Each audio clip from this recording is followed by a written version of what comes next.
या 7 गोष्टी कधीही कोणाला सांगू नका. व्हिडिओ शेवटपर्यंत नक्की ऐका. इतिहासाने अनेक प्रामाणिक लोकांना दडपून ठेवले आहे आणि अनेक शांत लोकांना राजा बनवले आहे. हा संसार सत्यामुळे नाही तर असावधानतेमुळे तुटतो. जो माणूस प्रत्येक गोष्ट खोलून सांगतो, व्यक्त करतो, तो शत्रूला निमंत्रण देतो. तो सहसा इतिहासाचा भाग होत नाही तर इतिहासाचा बळी ठरतो. आजच्या या व्हिडिओमध्ये त्या 7 गोष्टींची सावधगिरी आहे, ज्या एकदा तुमच्याकडून बाहेर पडल्या आणि चुकीच्या कानावर गेल्या तर आयुष्य कायमचं बदलू शकतं. नंबर 1. भविष्याची योजना.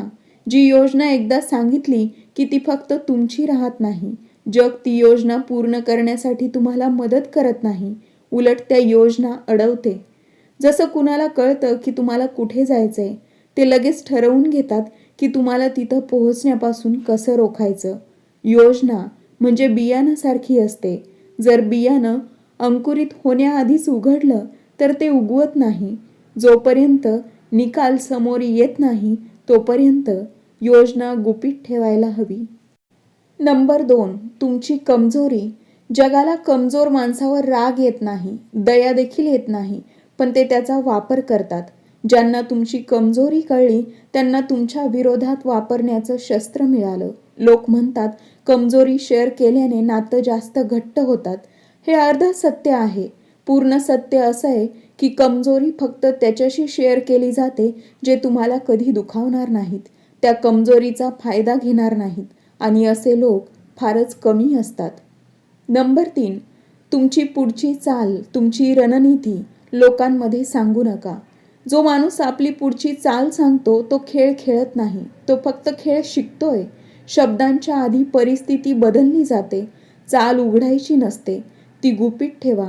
आणि गुपित गोष्टी ही तुमची ताकद असते, तुमची कमजोरी नाही. नंबर 4. आपली संपत्ती. आपली संपत्ती दाखवल्याने सन्मान वाढत नाही, उलट जोखीम वाढते. संपत्ती कमी दाखवल्यास लोक तुमची किंमत कमी करतील आणि तेच तुमचं खरं संरक्षण असेल. जास्त पैसा सांगितल्याने 3 गोष्टी वाढतात: राग, मागणी आणि कटकारस्थान.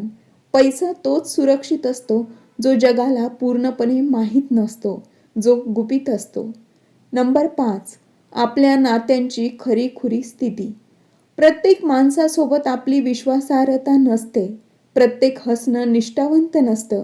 जो माणूस आपल्या नात्यांच्या कमकुवतपणाबद्दल इतरांना सांगतो तो स्वतःच्या नात्यात फाटलेपणा निर्माण करतो. जग फाटलेल्या जागांवरच ताकद लावतं.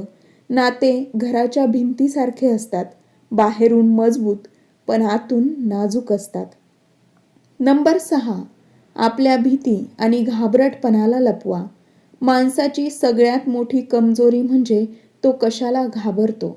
समोरच्याला कळलं की तुम्ही कोणाला घाबरता, कशाला घाबरता, अशा वेळेस समोरचा तुम्हाला शस्त्र न उचलता पराभूत करू शकतो. भीती सांगायची नसते, भीतीवर काम करायचं असतं. शत्रूला तुमचं दुखणं कुठे आहे हे कधीही सांगू नका. नंबर 7. बदलाचा निर्णय. जेव्हा तुम्ही बदल करता तेव्हा बदलाला सगळ्यात जास्त अडथळा येतो. जोपर्यंत बदल पूर्ण होऊन संपत नाही तोपर्यंत तो गोपनीय ठेवणंच हुशारी असते. लोक अपयशावर रागवत नाहीत, ते बदलावर रागवतात, कारण बदल त्यांच्या स्थिरतेला धोका देतो. जो माणूस सगळं उघडपणे सांगतो तो सोपा नाही, असुरक्षित असतो. आणि जो माणूस निवडक बोलतो तो दीर्घकाळ मोकळा राहतो. शांत बसणं कमजोरी नाही, ते एक धोरण असते. सत्य प्रत्येक वेळी सांगायचं नाही, वेळ पाहून सांगायचं असतं. आणि जो वेळ ओळखू शकत नाही तो सत्य असलं तरीही विनाशाला जातो, कारण जगात सत्यापेक्षा जास्त घातक काहीच नाही. जर ते चुकीच्या वेळी बोललं गेलं तर शब्द तलवारींपेक्षा जास्त धारदार असतात. तलवार फक्त शरीराला छेद करते, पण शब्द भवितव्याला फाडून टाकतात. म्हणूनच हुशार माणूस सत्य लपवत नाही, पण ते संयमाने सांगतो. जग हे पाहत नाही की तू काय बोललंस, ते पाहतं की तू कोणाला काय बोललास, आणि तेही जास्त धोकादायक असतं. हे विसरू नका की समोर उभा असलेला माणूस श्रोता आहे की शत्रू.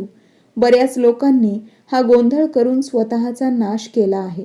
की प्रत्येक ऐकणारा आपला असतो. ज्याला आपल्यापासून फायदा होऊ शकतो त्याला थोडं कमी बोला. आपल्या बोलण्यामुळे जो आपली हानी करू शकतो त्याला अजून कमी बोला आणि ज्याचा काहीही संबंध नाही त्याच्यासमोर तोंड बंद ठेवा. तेच सुरक्षित आहे. माणूस बऱ्याचदा बोलतो कारण तो मनात अस्थिर असतो. शांतता म्हणजे स्थिरतेची ओळख आहे. ज्यांचं मन शांत आहे त्याला स्वतःचा पुरावा देण्याची गरज नसते आणि जो मनात घाबरलेला असतो तो सगळं बोलून आपली उपस्थिती दाखवू पाहतो. लक्षात ठेवा, जो माणूस आपल्याबद्दल जास्त सांगतो तो स्वतःच कमकुवत होतोय. शत्रूला तुमच्या ताकदीची गरज नसते. त्याला फक्त तुमच्या सवयींनाच ओळखायचं असतं आणि सवयी बोलण्यातूनच दिसतात. इतिहासात बरेच लोक बरोबर होते पण जिवंत राहिले नाहीत आणि काही लोक चुकीचे होते पण सत्ता हातात ठेवली. हे न्याय्य नाही, हे वास्तव आहे आणि वास्तव भावना बदलत नाहीत, फक्त समजून बदलते. ज्या दिवशी तू सगळं सांगणं थांबवलंस त्या दिवसापासून जग तुला समजून घेणं बंद करेल आणि जो माणूस समजून घेतला जात नाही तो इतरांकडून कधीही नियंत्रित होत नाही. व्हिडिओ आवडला असेल तर लाईक आणि शेअर करा आणि चॅनलला सबस्क्राईब करायला विसरू नका. व्हिडिओला हाईप देखील करा. भेटूया नवीन एका व्हिडिओमध्ये नवीन सकारात्मक विचारांसह.